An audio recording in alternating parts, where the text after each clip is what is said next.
নমস্কার বন্ধুরা, আপনারা দেখছেন সিনে ইনসাইড।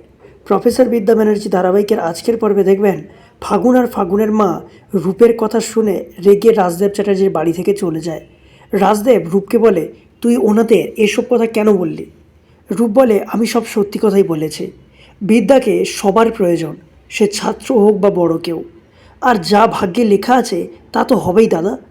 রাজদেব চ্যাটার্জি বলে, আমি এসব মানি না। এ বাড়িতে রাজদেব চ্যাটার্জি আর বিদ্যা ব্যানার্জি এক ছাদের তলায় থাকতে পারে না। আমরা দুজনে পৃথিবীর দুই মেরু। এদিকে নিপুণ আর শ্রাবণ রাতের অন্ধকারে হোস্টেল ভাঙতে জেসিবি নিয়ে আসে। ঠিক তখনই সেখানে বিদ্যা চলে আসে। আর বিদ্যাকে দেখে শ্রাবণ আর নিপুণ অবাক হয়ে যায়। শ্রাবণ বলে, তুই এখানে? তুই না হসপিটালে ভর্তি ছিলি? বিদ্যা বলে, ওসব তো একটা নাটক ছিল। এই বলে বিদ্যা শ্রাবণ আর নিপুণকে চড় মারে। নিপুণ রেগে বন্দুক ঠেকালে বিদ্যা বলে, একবার পেছনে দেখ। এরপর সেখানে হোস্টেলের সমস্ত ছাত্রছাত্রীরা চলে আসে। তারপর ছাত্রছাত্রীদের সাথে মারামারি শুরু হয় গুন্ডাদের। তারপর সেখানে লোকাল থানার বড়বাবু আসে। বড়বাবু বলে, এগুলো না থামালে আমরা কিন্তু লাঠিচার্জ করব। বিদ্যা বলে, করুন না, কিন্তু আমরাও আপনার চামড়াটা খুলে নেব। এটা শুনে বড়বাবু রেগে যায়।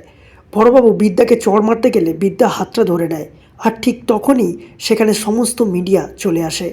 বিদ্যা মনে মনে বলে, রাজদেব চ্যাটার্জির সমস্ত কুকীর্তি আজ সবার সামনে ফাঁস করে দেবো আমরা। তাহলে কী হতে চলেছে বন্ধুরা, জানতে দেখুন প্রফেসর বিদ্যা ব্যানার্জি। ভালো লাগলে আমাদের চ্যানেলটিকে সাবস্ক্রাইব করে পাশে থাকবেন। ধন্যবাদ।